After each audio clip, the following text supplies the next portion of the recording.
All right, kids, hold on to your hats.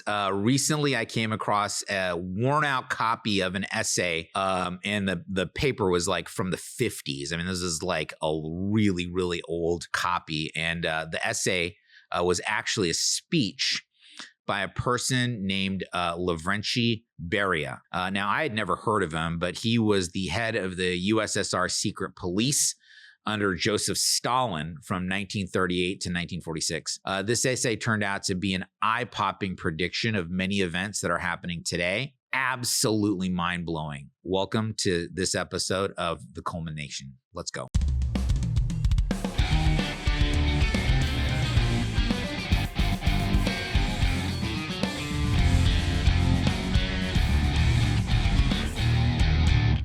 Today, I will discuss this essay by Lavrentiy Beria. It was actually a speech of his, and it was an address he gave to a group of Americans at Lenin University in Moscow. There's no date given, and I tried to kind of go through some verification of it and whatnot. But regardless of that, it is incredibly enlightening to see some of the things that he said and to imagine it being reflected upon the actions that are happening today. But the speech, it most likely happened just before or right at the beginning of World War II. So this is a long time ago. The subject of this essay is what he calls psychopolitics. And I don't know how that translates, but that's what it was called in this. And it really makes sense when you look at some of the things that were occurring during that time period. Most countries were guilty of some sort of psychopolitical manipulation or propaganda campaign on their people. The Americans were doing it. The Germans were doing it. The Soviets were doing it. Everyone was trying to win over the collective minds of their nations. In Nazi Germany, Joseph Goebbels was the minister of propaganda. In the United States, we had William Donovan, known as Wild Bill Donovan, founder of the Office of Strategic Services, or OSS, which was the precursor to today's CIA. Prior to his founding of the OSS, his official title, interestingly, was Coordinator of Information. Now, if that title doesn't scream establishment propaganda, I don't know what would. By the way, I would comment that every government needs a public relations machine. It doesn't matter if you're conservative or liberal, you've got a government, some people are against you. And it makes sense that if there's going to be some sort of public relations machine, that you would need to have that in place just to be able to, gain support of your ideas from the public. It's only after you look under the rock, so to speak, that you wake up to the fact that some of the things that we've all been told were true in actual fact were not true. State-sanctioned propaganda machines are literally engineering all the various controversies of the media.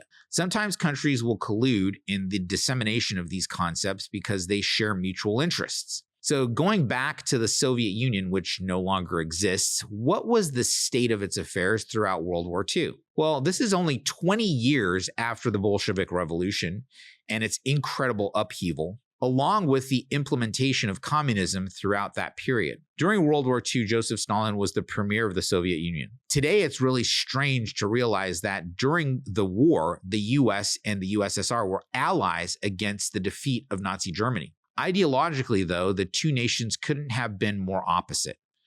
Hardcore communism on one side and capitalism on the other side. Now, going back to Lavrentiy Beria, who gave the lecture we're talking about today, he was famously quoted as saying, "Show me the man and I'll show you the crime." Meaning that no matter who it is, you can find them guilty of something. This philosophy has, to some degree, spilled over in today's policing and government policy. If you look at things such as the lawfare exacted upon, today's politicians, you can start to see, wow, there doesn't really have to be anything wrong. That they have done anything wrong. You just have to be able to promote it as such.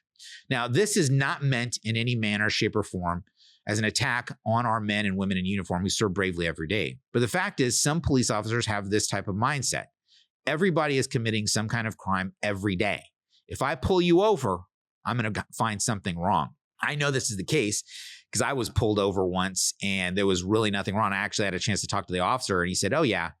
He goes, "Every single person that we pull over, whether they've done anything or not, we can find something wrong. And I was like, that is crazy. Again, this is not to, to criticize all police officers, but this one particular guy that happened to pull me over had that as a thought process. And I always want to make sure that it's the individuals, not the collectives, that we want to be able to, to understand. And so with that, I was going to point that out. So anyways, but that quote, right, comes directly from Lavrentiy Beria. Okay, that was his concept. And this was the guy who was in charge of the Soviet propaganda machine during World War II. According to a speech Vladimir Putin gave in 2023, Beria is someone he considered a hero.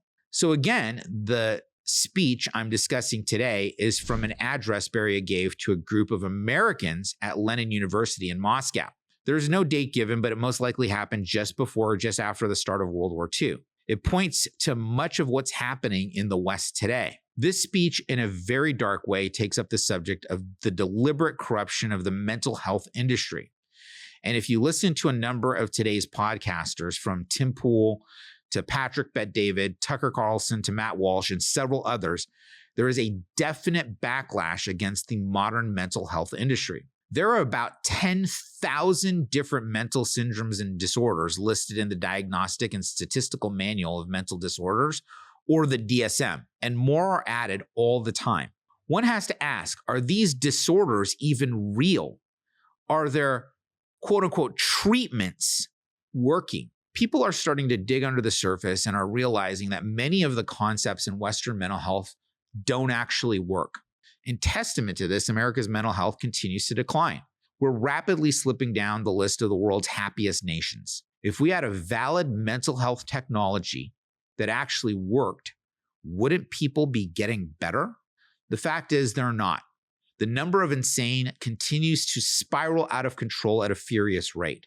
And if you think this is by accident, I want you to understand everything happens on purpose, especially things of this nature. There is a huge amount of government subsidy of mental health programs, and apparently there is no need for true science behind them, given the staggering rate of their ineffectiveness.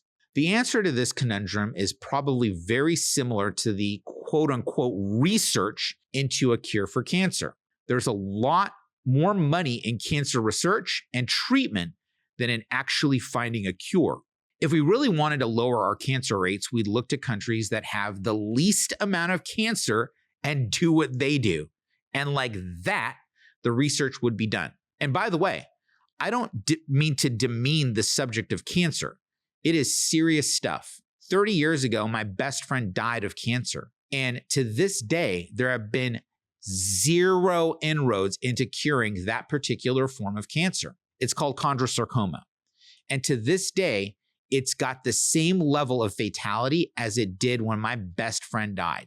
If someone gets it, they don't survive, despite the ridiculous plot line of Grey's Anatomy, the TV show, in which one of the main characters gets chondrosarcoma, is diagnosed with it, and then ultimately survives it. Absolutely ridiculous. All of this, though, sets the stage for Beria's address to these American students in Moscow, which took place all those years ago. I'm going to read some excerpts from this address. If you'd like to download this address yourself, I've included a link below for your convenience. Let's get into it. Beria begins his address like this. American students at the Lenin University, I welcome your attendance at these classes on psychopolitics. Now, as an aside, the subject of psychopolitics is not something familiar to the US. It can be compared to today, and this is my little aside here, this isn't part of his talk. It can compare today to the subject of propaganda. So this was akin to a college course on propaganda and societal control. Okay, so the lecture continues. Psychopolitics is an important, if less known, division of geopolitics. So let me tell you about geopolitics. Okay, again, this is an aside. Geopolitics is a subject that would probably fall under the heading today of political sciences. And I'll bet you anything that a lot of poli-sci has some of these concepts in its roots. Being able to control public opinion is probably a combination of political science, marketing and good old-fashioned Madison Avenue thought manipulation. And I know something, about this is that because I used to work in advertising and worked on large campaigns for multi-billion-dollar corporations, a tremendous amount of money is poured into studies of demographics and human responses. It's basically everything needed to manipulate people into a particular outcome. So a very valid question to ask is if this kind of manipulation has anything to do with our current state of political unrest. Can it be tied back to this stated outcome by Beria? Beria continues, so let's continue on here. It, meaning psychopolitics, is less known because it must necessarily deal with highly educated personnel, the very top strata of quote unquote mental healing. Mental healing is in quotes there, which you'll see is very important as we go on. So he goes on to say, by psychopolitics, our chief goals are effectively carried forward. To produce a maximum of chaos in the culture of the enemy is our first most important step. Our fruits are grown in chaos, distrust, economic depression, and scientific turmoil. At last, a weary populace can seek peace only in our offered communist state. At last, only communism can resolve the problems of the masses. Now, I'm just going to take a pause to tell you, if you're new to the channel and don't know, I just want you to understand, I absolutely detest communism. Communism 100% winds up infringing on individual freedoms and free speech, especially. All of the things that are outlined in our Constitution are direct opposition to the stated goals of communism. So you cannot be an American and also support the ideology of communism. So, and if you listen closely to this address by Beria, because I really think it's giving us a well-defined blueprint from, whatever, 80, 90 years ago, it's the blueprint of much of what's happening today. So let's continue. He goes on to say here, a psychopolitician must work hard to produce the maximum chaos in the fields of mental healing. He must recruit and use all the agencies and facilities of mental healing. He must labor to increase the personnel and facilities of mental healing until at last the entire field of mental science is entirely dominated by communist principles and desires. To achieve these goals, the psychopolitician must crush every quote unquote homegrown variety of mental healing in America. Actual teachings of Freud, James, Eddy, and others amongst your misguided peoples must be swept away. Now, again, aside, remember that this is the head of the Soviet intelligence apparatus in the late 1930s and early 1940s, saying that this is what needs to occur. It's to disconnect from any remotely valid therapy in the field of mental healing. So essentially to make it completely unusable and make sure that this is what they're going to be utilizing as in order to be able to help people to heal mentally. So he goes on to say, they must be discredited, defamed, arrested, stamped upon, even by their own government, until there is no credit in them and only communist-oriented quote unquote healing remains. You must work until every teacher of psychology, unknowingly or knowingly, teaches only communist doctrine under the guise of psychology. You must labor until every doctor and psychiatrist is either a psychopolitician or an unwitting assistant to our aims. You must labor until we have dominion over the minds and bodies of every important person in your nation. You must achieve such disrepute for the state of insanity and such authority over its pronouncement that not one statesman so labeled could again be given credence by his people. So remember, let's talk about this. This is again aside. He's talking to American students here, and he's saying that you label a politician as insane, and everything that that person says is discredited from that point forward. Unfortunately, you have two ends of this giant propaganda machine that are saying the same things about each other. But what's the ultimate goal here per this address? Okay, it's not being right or wrong. The ultimate goal of this method of psychopolitics, as he calls it here, and this quote unquote, this mental healing, by taking over the institutions of psychology and psychiatry, the whole purpose is chaos. So growing up and observing that there's been chaos as far back as I can remember, right? But not to the same extent that we have right now. So I'm going to reread this one part because it is crucially important. You must labor until we have dominion over the minds and bodies of every important person in your nation.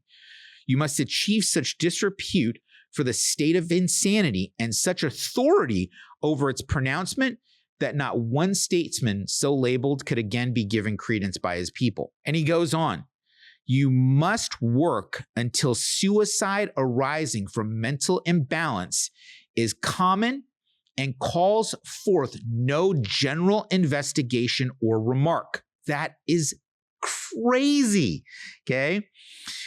This is an aside.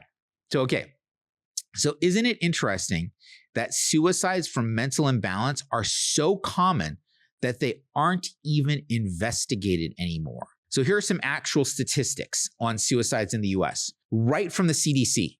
Okay, this is my source. We got it right from the CDC.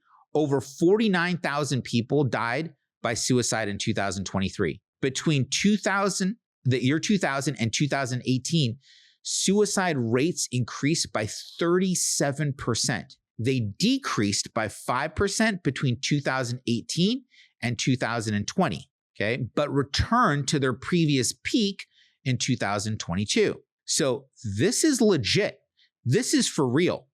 Beria goes on, and listen to this, okay? Listen to what he says here. With the institutions for the insane, you have in your country prisons which can hold 1 million persons and can hold them without civil rights or any hope of freedom. And upon these people can be practiced shock and surgery so that never again will they draw a sane breath. This reminds me of a couple things. Number one, it reminds me of an article that I recently read on RFK's sister, that this is exactly what they did to his sister. You understand? So, which goes, okay, well, I would be pretty upset about that. If they did that to one of my family members, I'd be infuriated. Okay. So this reminds me of a movie, A True Story. It was Frances, starring Jessica Lange, which tells the story of the actress Frances Farmer. And I'll tell you, I watched this movie when I was I think I was like 10 years old, and it absolutely freaked me out. So this woman was an incredible talent, Frances Farmer. Nirvana wrote a song about her, and she was marked as insane, thoroughly discredited, and endlessly given electric shock as, as quote unquote treatment. It was considered totally appropriate and acceptable at the time. And, like I said, I saw this movie when I was a kid. I mean, like I said, I think I was 10, and it completely freaked me out. So another excellent movie portraying the barbarism of modern Western mental health, the modern Western mental health system is One Flew Over the Cuckoo's Nest. And again, I don't know. It's funny because Generation X, our parents just left us to do whatever we want. Can you imagine a 10-year-old watching One Flew Over the Cuckoo's Nest and Frances? I'm not throwing my mom and dad under the bus, but like what was happening here, that's totally crazy, right? But it left an indelible mark. Absolutely 100% put me in a position where I was like, oh my gosh, this is totally crazy, And anyway, I just want to bring this up because something depicted in both of those films is electroshock, and electroshock is still practiced today. It's still a common practice. There's even a company out there, and I fervently hope that they go out of business, whose whole bread and butter is electroshock therapy machines. So anyway, Beria goes on to say, I'm going to continue on with his speech here, is you must make these treatments common and accepted, and you must sweep aside any treatment or any group or persons seeking to treat by effective means. So essentially, he's saying that you must eliminate any effective means of helping people. You must stamp it out so that the state can ultimately control people. So he continues on. You must dominate as respected men the fields of psychiatry and psychology. You must dominate the hospitals and universities. You must carry forward the myth that only a European doctor is competent in the field of insanity and thus excuse amongst you the high incidence of foreign birth and training. If and when we seize Vienna, you shall have then a common ground of meeting and can come and take your instructions as worshippers of Freud along with other psychiatrists. Psychopolitics is a solemn charge. With it, you can erase our enemies as insects. You can cripple the efficiency of leaders by striking insanity into their families through the use of drugs. By the way, does that happen right now? It absolutely does. 100%. I want you to think about how many instances in the last 10 or 20 years where you've got some very, very famous person who has multiple family members afflicted with some sort of psychological or psychiatric mental illness. I mean, it's absolutely wild, okay? This is all according to plan. I'm not being a conspiracy guy. This here, if this was the blueprint and you had today as the result happening today, what you see of this would be 100% in line of something that was written literally, almost 90 years ago. He goes on to say, you can wipe them away with testimony as to their insanity. By our technologies, you can even bring about insanity itself when they seem too resistive. So if someone fights back and doesn't toe the line, you crush them by declaring them insane, okay? So Beria goes on. He says, you can change their loyalties by psychopolitics. Given a short time with a psychopolitician, you can alter forever the loyalty of a soldier in our hands or a statesman or leader in his own country, or you can destroy his mind. So now listen, guys, another movie that comes to mind, at this point, that really made a big impact on me is The Manchurian Candidate. Now, as much as I love Denzel Washington in the recent remake of the film, the original of Frank Sinatra is just downright scary as hell. I cannot actually believe that they made that film and it was as good as it was back then. I saw it again when I was a teenager and it absolutely left a mark. The Manchurian Candidate was, a movie, but does it have some roots in truth? Absolutely. You just go look up mind control projects like MK Ultra. That certainly was not fiction. So the things that Beria is talking about here start to transcend political lines.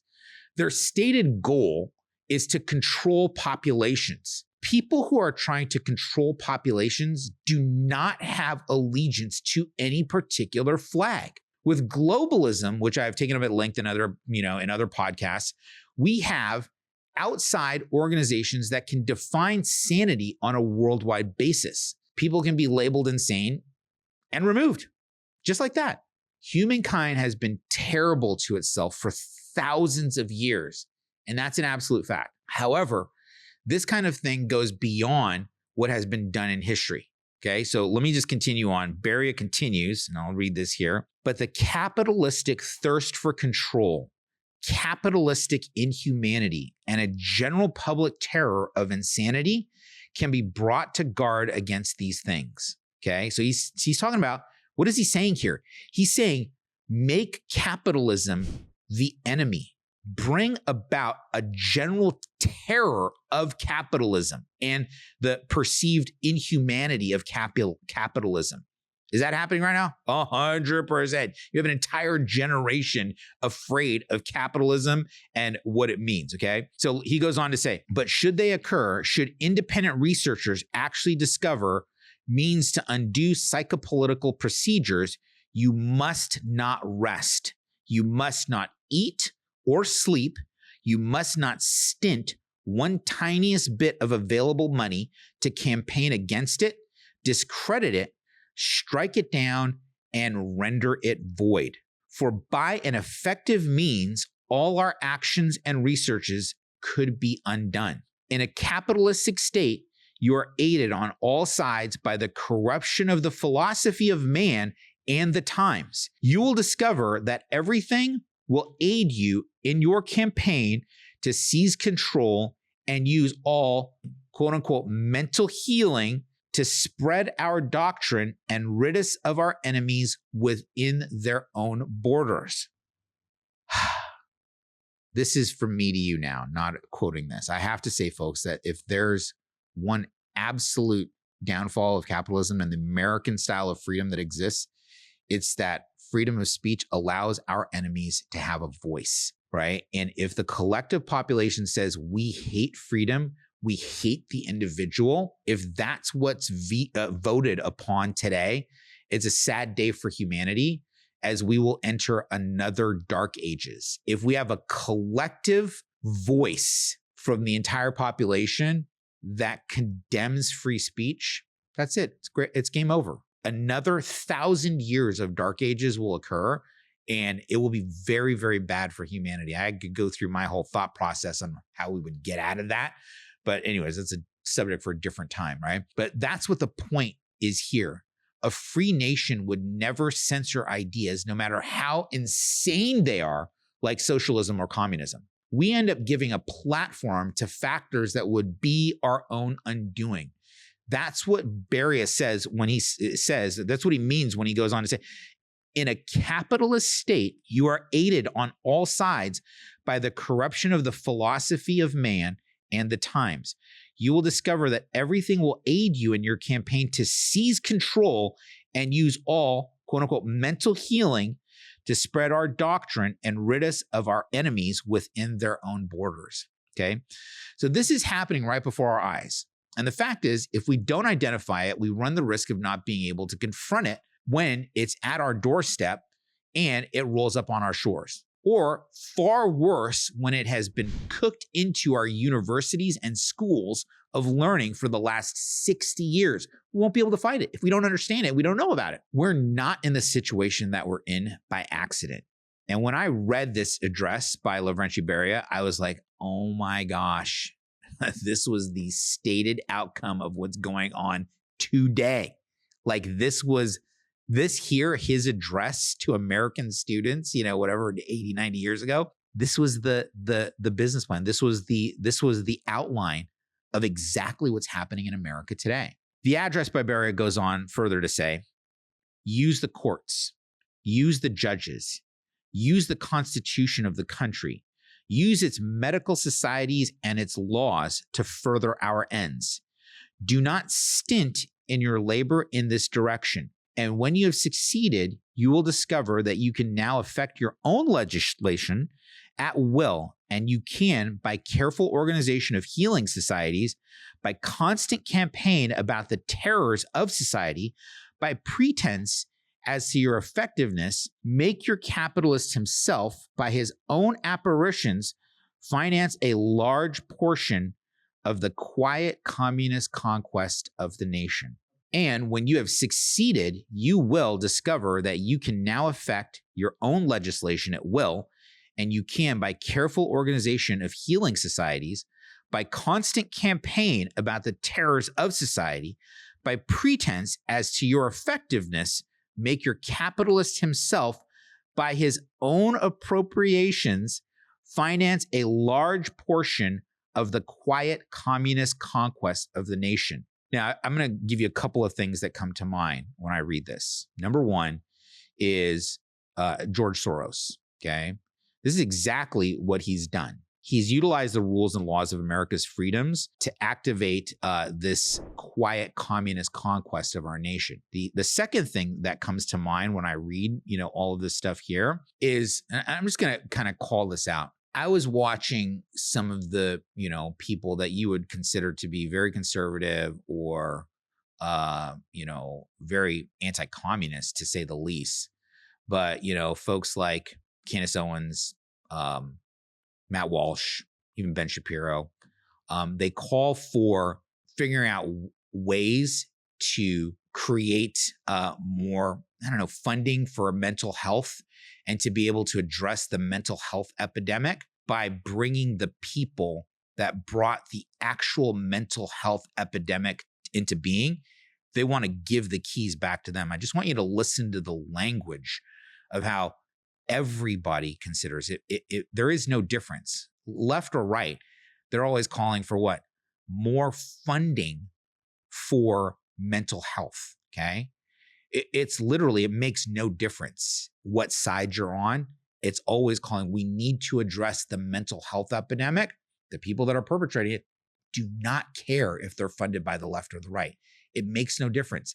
They just constantly shift back and forth to whoever is going to write the paychecks. And if you were to look at this just by the sheer, force of what they're doing as far as controlling legislation, it doesn't matter. They're just going to continue to make that and finance it, which is absolutely insane. But let's review what it says here. It says, by pretense as to your effectiveness, make your capitalist himself by his own appropriations finance a large portion of the quiet communist conquest of the nation. So you have to hear how he closes his speech, okay? So by psychopolitics, create chaos. Leave a nation leaderless. Unalive our enemies. Doesn't say that, so much for free speech, but it says unalive. That's not the word he uses, but unalive our enemies, okay? And bring to earth through communism the greatest peace man has ever known. Can you believe that? Can you believe that? That is totally crazy. Bring to earth through communism the greatest peace man has ever known. That's the closing line. Unalive our enemies, okay? And he uses the K word there. I know I can't say that on here. Otherwise, we're probably going to get deplatformed anyway because of this, but we'll continue. But let me put it this way. I believe that this brief essay by Beria aligns with the current state of decline in Western civilization. If you had created, like I said before, a blueprint based on this essay and then fast forwarded 85 years to today, you would end up with how America looks right now. With all the conflict, strife, and political infighting, this speech was the exact blueprint and foundation for all of it. But this is just what I think. What do you think? What are your thoughts about how things are unfolding, about the constant strife that absorbs the greater attention of the population at large? Is this something that you go, yeah, this is the giant manipulation of propaganda machines, right? Or am I totally out of my mind, and this is completely ridiculous? Am I seeing things where there's nothing to be seen there? But where do you stand on all of what I've just gone over? I'd love to hear your opinion, so please leave them in the comments. I'm going to read each one, regardless of how it makes me feel. But if you enjoyed this content, please like it and subscribe. And again, if I'm going to provide a link to a PDF of the speech that I just read from, so you can read it yourself. And this isn't from me. Again, this is from a crusty old booklet that I found that was printed literally in the 50s of this exact speech. So anyways, this one was an exciting one for us to, film, and some of the research that we did. Hope that you enjoy it. And thank you for watching. We'll see you on the next episode of the Coleman Nation. Take care.